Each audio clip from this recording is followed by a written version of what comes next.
বিসমিল্লাহির রহমানির রহিম।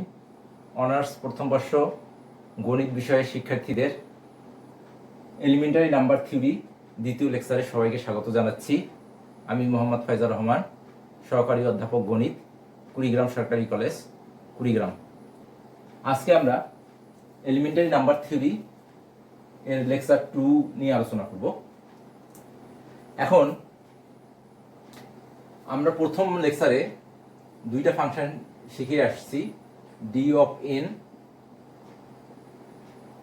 Sigma of n, এবং আমরা আজকে শিখব অয়লার ফাংশন থেকে।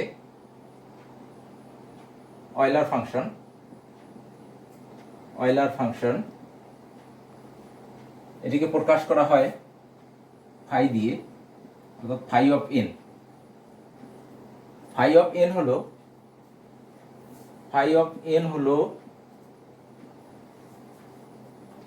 এন এর সমান অথবা ছোট যে সকল ধনাত্মক পূর্ণ সংখ্যা n এর সাথে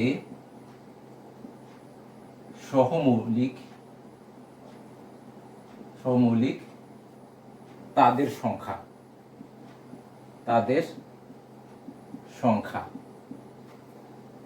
যেমন আমি যদি বলি ফাই অফ 4, তাহলে ফাই অফ 4 কত হবে? যেমন 1 2 3 4, তাহলে 4 এর সাথে সহমৌলিক এই দুইটা সংখ্যা, তাহলে ফাই অফ 4 হবে 2। সিমিলারলি ফাই অফ 5 যদি আমরা বলি, তাহলে 1 2 3 4 5, এবং এই 5 এর চেয়ে ছোট সবগুলো সংখ্যাই হলো 5 এর সাথে সহমৌলিক। সুতরাং ফাই অফ 5 হবে 4। তাহলে পি যদি প্রাইম নাম্বার হয়, এটা একটা প্রাইম নাম্বার, পি একটা প্রাইম নাম্বার, এটা যদি প্রাইম নাম্বার হয়, তাহলে ফাই অফ পি হবে পি মাইনাস 1, অর্থাৎ এর চেয়ে সকল ছোট সংখ্যাই হবে পি এর সাথে সহমৌলিক। তাহলে ফাই অফ এনটা হলো যে এন এর সমান অথবা এন এর চেয়ে ছোট যে সকল ধনাত্মক পূর্ণ সংখ্যা এন এর সাথে সহমৌলিক তাদের সংখ্যা। এটা হলো অয়লার ফাংশন। তাহলে আমরা কিভাবে অয়লার ফাংশনটা প্রয়োগ করব সেটা একটু দেখি। বড় সংখ্যার ক্ষেত্রে ধরো n একটা পূর্ণ সংখ্যা, n সমান আমরা লিখতে পারি p1 to the power alpha 1, p2 to the power alpha 2, p3 to the power alpha 3, এভাবে dot dot pk to the power alpha k। তাই যদি লিখতে পারি, তাহলে ফাই অফ n হবে n into 1 minus 1 by p1, 1 minus 1 by p2, এইভাবে 1 minus 1 by pk। এটা হলো ফাই অফ n বের করার নিয়ম। তাহলে আমরা ফাই অফ 2020 এটা হোয়াট, এটা আমরা বের করব যে 2020 এর যে ছোট কতগুলো ধনাত্মক পূর্ণ সংখ্যা 2020 এর সাথে সহমৌলিক সেগুলো আমরা বের করব। তাহলে আমরা এটা বের করার ক্ষেত্রে প্রথমে এটা একটু ফ্যাক্টরাইজ করে নিতে হবে। 2 দিলাম, তাহলে 1010, 2 505, 5 101, যেহেতু 101 মৌলিক সংখ্যা, সুতরাং আর এটাকে ডিভাইড করা যাবে না, তাহলে 2020 এটাকে আমরা লিখতে পারি 2 স্কোয়ার ইন্টু 5 ইন্টু 101। সুতরাং ফাই অফ 2020 এটা হবে 2020 into 1 minus half 1 minus 1/5 1 minus 1/101।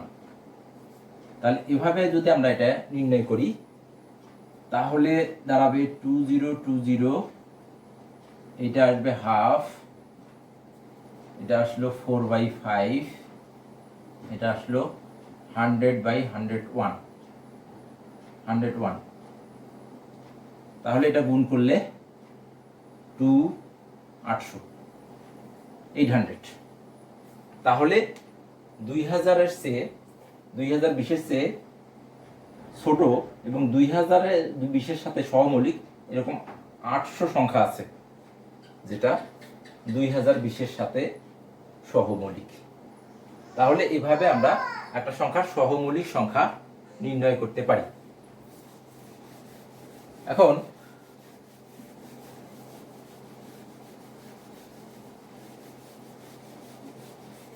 আমরা একটু দেখি perfect number. Perfect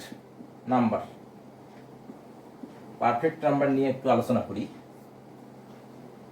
perfect number হলো যে আমরা ডি আগে শিখেছি, ডি অফ এন।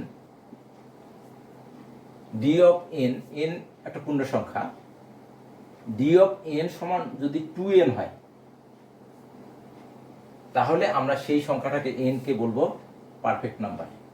অর্থাৎ কোন সংখ্যার ডিভিসরগুলোর যোগফল যদি ওই সংখ্যার দ্বিগুণ হয়, যেমন 6 এর ডিভিসর হলো 1 2 3 6, তাহলে এর ডিভিসরগুলোর যোগফল, সরি এটা ডি হবে না, এটা সিগমা হবে, সরি। তাহলে সিগমা অফ 6 হবে 1 plus 2 plus 3 plus 6 equal to 12, that is 2 into 6। এরকম যদি কোনো সংখ্যা পাই যে সংখ্যাগুলো ডিভিসরগুলোর যোগফল সেই সংখ্যার দ্বিগুণ, তাহলে সেই সংখ্যাটাকে আমরা পারফেক্ট নাম্বার বলবো। তাহলে 6 একটা পারফেক্ট নাম্বার।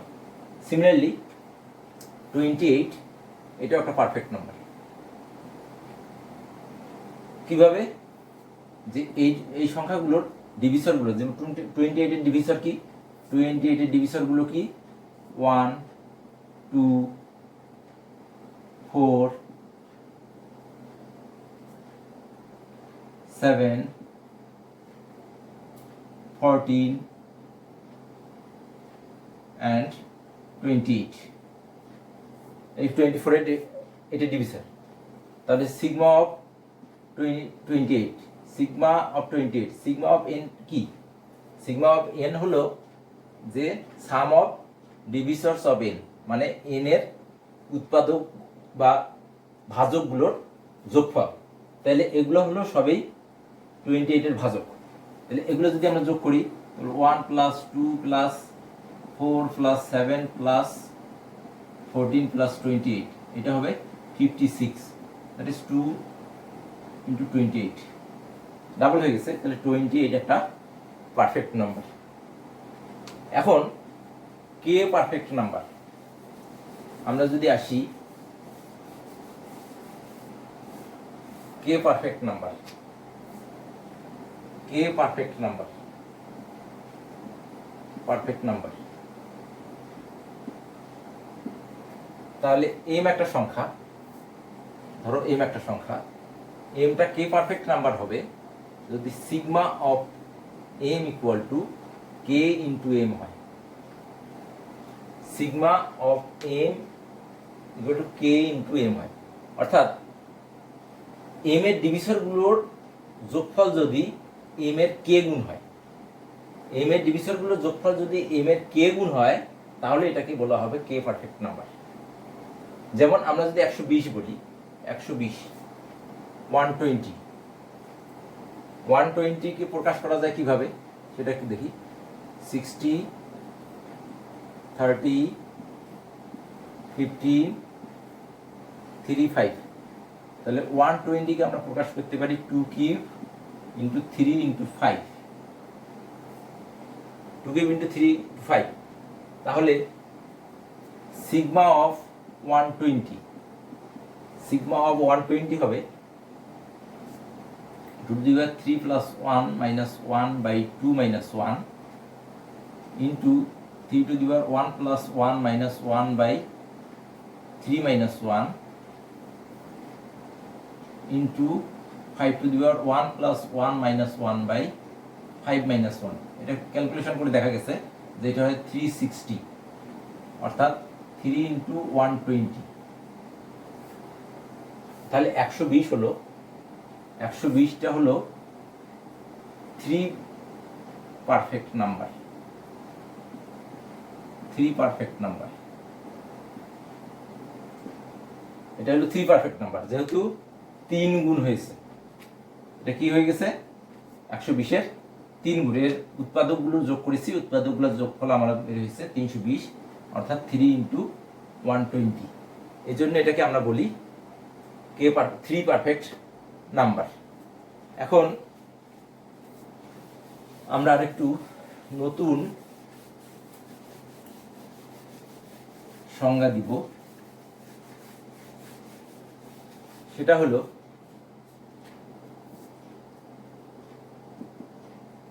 Amicable pair.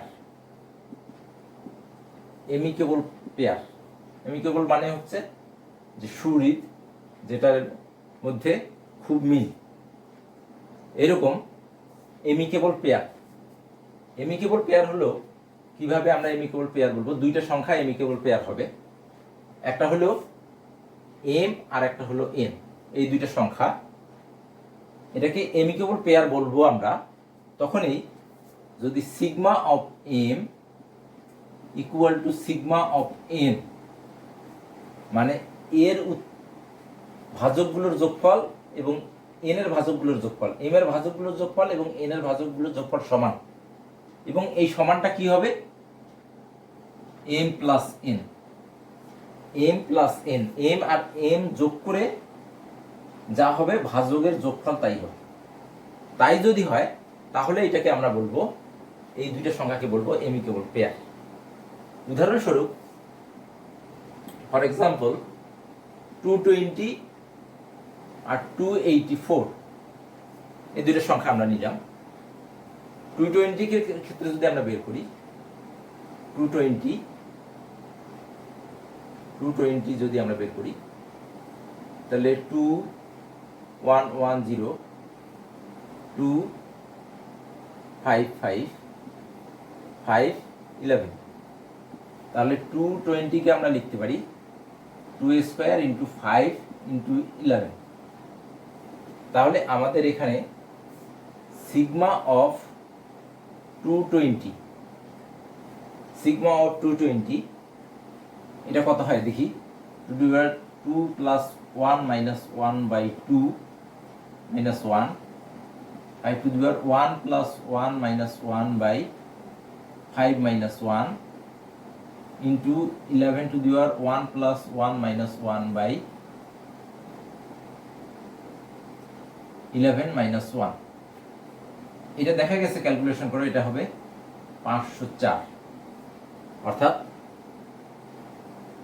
220 + 284, 220 + 284, 220 + 284। তাহলে দেখা গেল 220-এর উৎপাদকগুলোর যোগফল আমরা যদি বের করি, তাহলে যোগফল বের হয় 504, এবং 504-কে আমরা 220 এবং 284 এই দুই ভাগে ভাগ করতে পারি। সিমিলারলি যদি আমরা সিগমা অফ 284 নির্ণয় করি, সেটাও বের হবে 504, অর্থাৎ 220 + 284। তা দেখা গেল যে যেহেতু দুইটি সংখ্যারই ডিভিজরগুলোর যোগফল সমান, এবং ডিভিসরগুলোর যোগফল হলো ওই সংখ্যা দুইটির যোগফলের সমান। এই জন্য এই দুইটা সংখ্যাকে এমিকেবল পেয়ার বলা হবে। তাহলে এই দুইটা সংখ্যা হলো এমিকেবল পেয়ার।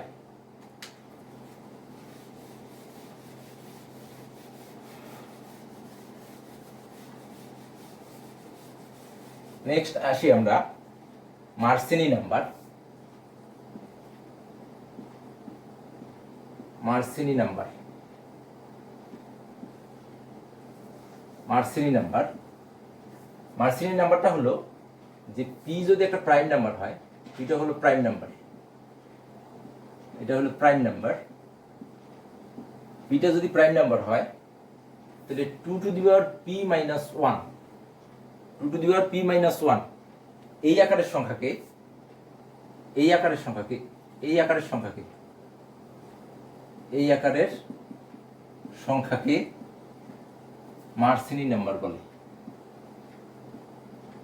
মার্সিনি নাম্বার বলে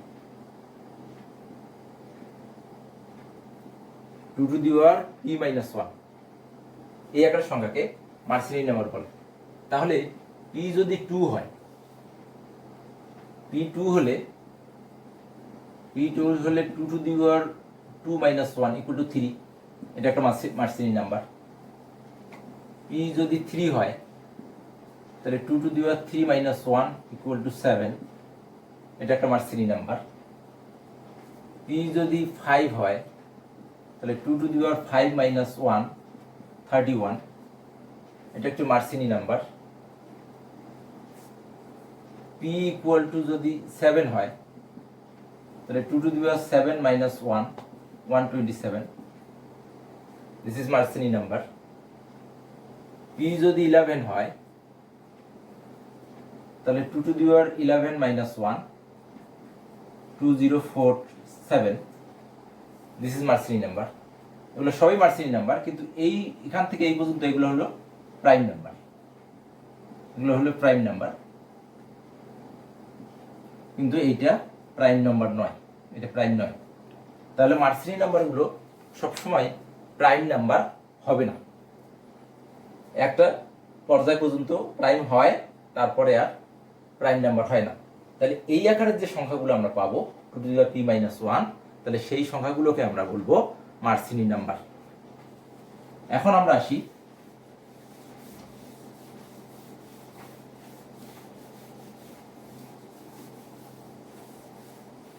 হারম্যাটস number. হারম্যাট number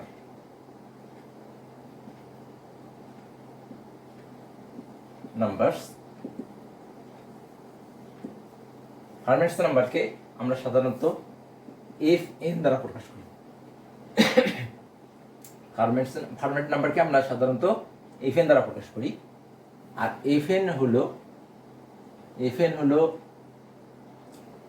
2 to the power n plus 1, 2 to the power n plus 1 এই আকারের যে সংখ্যা, এইগুলোকে বলা হবে ফার্মেট নাম্বার বা ফার্মান নাম্বার। তাহলে n ইকুয়াল টু 0 হলে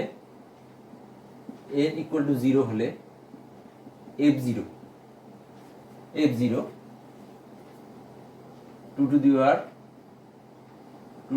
0 প্লাস 1 ইকুয়াল টু 3, এটা 3, এটা মৌলিক সংখ্যা। n ইকুয়াল টু 1 হলে f1 equal to 2 to the power 1 plus 1 5, এটাও মৌলিক সংখ্যা। n ইকুয়াল টু 2 হলে f2 সমান হলো 2 স্কয়ার প্লাস 1, তাহলে 4 17, এটাও মৌলিক সংখ্যা। এভাবে আমরা সংখ্যাগুলো বের করলে কিছু মৌলিক সংখ্যা বের হয়, কিন্তু সব ফার্মেট নাম্বার কিন্তু মৌলিক সংখ্যা দেয় না, একটা পর্যায়ে যে এটা যৌগিক সংখ্যা হয়ে যায়। তাহলে এগুলো হচ্ছে মৌলিক সংখ্যা বের করার কিছু পদ্ধতি ছিল, কিন্তু এগুলো স্বতঃসিদ্ধ না, মানে একটা পর্যায়ে যে এই মৌলিক সংখ্যা দেয় না। এটা হলো আমাদের হারম্যাট নাম্বার। এখন আমরা দেখব ডিওফান্তিন ইকুয়েশন।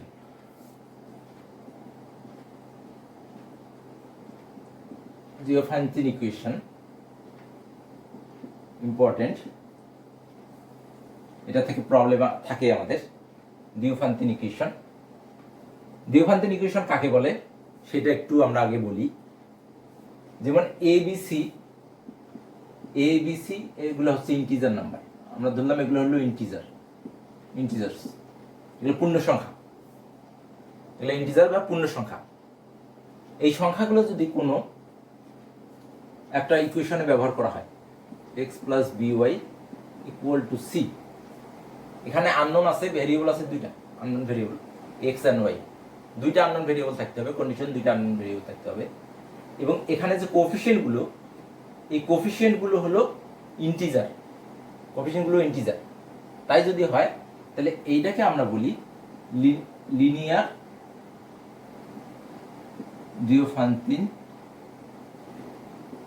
Diophantine equation. এটাকে বলা হয় লিনিয়ার Diophantine ইকুয়েশন। এখন এই লিনিয়ার Diophantine ইকুয়েশন আমরা সলভ করব কিভাবে, এটা সলিউশন সিস্টেম আছে। এখন এ আর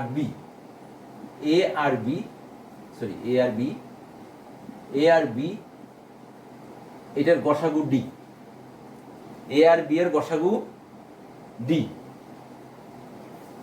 এবং যদি ডি ডিভিসর অফ সি হয়, এ বি এর গসাগু হচ্ছে ডি, এবং ডি যদি সি এর ডিভিসর হয়, অর্থাৎ ডি দ্বারা যদি সি কে ভাগ যায়, তাহলে এই Diophantine ইকুয়েশনের পূর্ণ সংখ্যার সমাধান বিদ্যমান। তাহলে এটার পূর্ণ সংখ্যার সমাধান আছে, অর্থাৎ পূর্ণ সংখ্যার সমাধান বিদ্যমান, আদারওয়াইজ এটার পূর্ণ সংখ্যার সমাধান নাই। তাহলে Diophantine ইকুয়েশনের পূর্ণ সংখ্যার সমাধান থাকার শর্ত হলো কি, যে এক্স এর সহগ এবং ওয়াই সহগ এই দুটার গসাগু করে যে মানটা পাওয়া যাবে, সেই মান দ্বারা এই কনস্ট্যান্টকে ভাগ যায় কিনা, সেই মানটা এটা ডিভিসর হয় কিনা। যদি ডিভিসর হয় তাহলে সেটার সমাধান আছে এবং পূর্ণ সংখ্যার সমাধান পাওয়া যাবে। তাহলে আমরা একটা সমাধান নির্ণয় করব।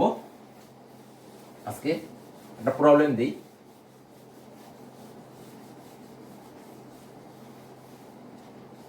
সেই প্রবলেম হলো, ধরো 56x plus 72y equal to 48 equal to 40, sorry, equal to 40. 56x plus 72y equal to 40, এই একটা প্রবলেম। এই প্রবলেমটা আমরা সলভ করব। যে এই প্রবলেমটা Diophantine ইকুয়েশন দিয়ে, এটা একটা Diophantine ইকুয়েশন, এই Diophantine ইকুয়েশনটার আমরা সমাধান নির্ণয় করব, এটা সমাধান করব। তাহলে এখানে আমাদের কি আছে, a ইকুয়াল টু হলো 56, b equal 72, c equal 40, a equal to 56, b equal 72, c equal 40। তাহলে 56 আর 72 এটা যদি আমরা গসাগু নির্ণয় করি, তাহলে এটার গসাগু হবে 8, আমরা নির্ণয় করে দেখতে পারি। এটার গসাগু হবে 8, এবং 8 অফকোর্স এ ডিভিসর অফ 40, 8টা হচ্ছে 40 এর ডিভিসর, 8 দ্বারা 40 কে ভাগ যায়। যেহেতু 8 দ্বারা 40 কে ভাগ যায়, সুতরাং আমরা বলতে পারি এটার পূর্ণ সংখ্যার সমাধান বিদ্যমান, এটা পূর্ণ সংখ্যার সমাধান আছে। এখন আমরা এই যে 8 এর যে গসাগু, সেটা আমরা কিভাবে বের করব সেটা একটু দেখি। আমরা কিভাবে বের করি, 56 ইকুয়াল টু 72, সরি 56 72 দ্বারা ভাগ করব, তাহলে 1, 56, তাহলে বিয়োগ হয়ে গেল কত হলো 6, 2, 6, 1, সরি 6, 1, তাহলে আবার 56 কে ভাগ করব, তাহলে 3 48, তাহলে এখানে হলো 8 দ্বারা 16 কে ভাগ করলে গেল। তাহলে এখন আমরা প্রথমে ইনিশিয়াল সলিউশনটা বের করে নিব। ইনিশিয়াল সলিউশনটা কিভাবে বের করব সেটা হলো যে এটার গসাগু হলো এই 56 আর 72, এটার গসাগু হলো 8, অর্থাৎ জিসিডি হলো 8। এই জিসিডিটাকে আমরা এই দুইটা সংখ্যার লিনিয়ার কম্বিনেশন আকারে প্রকাশ করতে পারি। যে কোনো জিসিডিকে, যে সংখ্যা দুইটার জিসিডি, সেই সংখ্যা দুইটার লিনিয়ার কম্বিনেশন আকারে প্রকাশ করা যায়। কিভাবে প্রকাশ করা যায়? যেমন এখানে আমরা 72 ইকুয়াল টু লিখতে পারি 1 ইন্টু 56 প্লাস 16। তারপরে এখানে আমরা 56 ইকুয়াল টু কি লিখতে পারি? 56 ইকুয়াল টু আমরা লিখতে পারি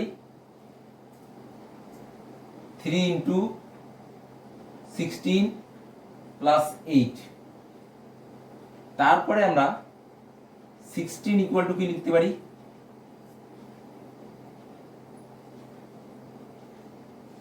2 ইন্টু 8। 16 ইকুয়াল টু আমরা কি লিখতে পারি? 2 ইন্টু 8।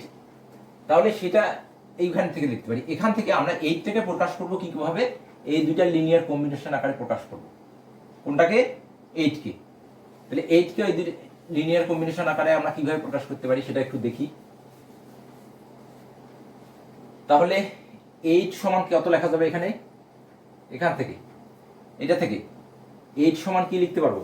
8 ইকুয়াল টু আমরা লিখতে পারবো 56 মাইনাস 3 ইন্টু 16। তারপরে this implies that 8 equal to 56 minus 3 into এখান থেকে 16 ইকুয়াল টু কি লিখতে পারি? 16 ইকুয়াল টু লিখতে পারি 72 মাইনাস 1 ইন্টু 56। তাহলে 56 minus 3 into 72 minus 3 into plus 3 into 56। তাহলে this implies that 4 into 56 minus 3 into 72, এই হলো আমাদের 8কে আমরা প্রকাশ করলাম। এখন এটাকে যদি আমরা 40 করতে যাই, 40 করতে যাই, এটা তো 8 ছিল, এটাকে যদি আমরা 40 করতে যাই তাহলে 5 দ্বারা গুণ করতে হবে। 5 দ্বারা গুণ করলে এটা হলো 5, এটা হলো 20 ইন্টু 56 প্লাস করে দিলাম এখানে মাইনাস 15 ইন্টু 72। এখন দেখো এইটা দেখতে এই ইকুয়েশনটার মতো আসছে কিনা। যেখানে 56 আছে তার সাথে x এর 20, 72 আছে তার সাথে আসছে -15, তাহলে y মান হচ্ছে -15, আর এখানে তো 40 আছেই। তাহলে আমাদের এইটাই হলো ইনিশিয়াল সলিউশন। এটা হলো x0 হলো আমাদের 20 আর y0 হলো আমাদের -15। তাহলে x0টা হলো আমাদের 20 আর y0টা হলো 15। তাহলে জেনারেল সলিউশনের জন্য আমরা যদি চিন্তা করি, জেনারেল সলিউশন হবে x equal to x0 plus b by d t, আর y ইকুয়াল টু হবে y0 minus a by d t, where t belongs to z। t হলো পূর্ণ সংখ্যা, টিটা হলো পূর্ণ সংখ্যা। তাহলে এখানে আমরা যদি জেনারেল সলিউশনটা এখন এখানে বি হলো আমাদের 72, এ হলো 56, আর ডি হলো আমাদের কত 8 হলো আমাদের ডি। তাহলে মানগুলো বসাইলে আমরা জেনারেল সলিউশন পেয়ে যাব। তাহলে জেনারেল সলিউশনটা হবে কত, ডির মান যদি বসাই দিই তাহলে অতএব x ইকুয়াল টু কত হবে, x নট হলো 20 প্লাস b হলো 72, d হলো 8 t। This implies that x equal two হলো আমাদের 20 প্লাস 90, এটা হলো আমাদের x এর। আর y হলো and y equal to y naught হলো -15 minus 56 by 8 t. This implies that -15 minus 7t. তাহলে অতএব জেনারেল সলিউশন GS হলো x equal to 20 plus 90 আর y equal to -15 minus 7t। এই হলো আমাদের জেনারেল সলিউশন। তাহলে এভাবে আমরা জিওফান্টেন ইকুয়েশনগুলো সমাধান করতে পারি। তাহলে আজকে দ্বিতীয় লেকচার এই পর্যন্তই। নেক্সট লেকচারে দেখার আমন্ত্রণ জানিয়ে সবাইকে ধন্যবাদ জানিয়ে আজকে এখানে শেষ করছি। খোদা হাফেজ।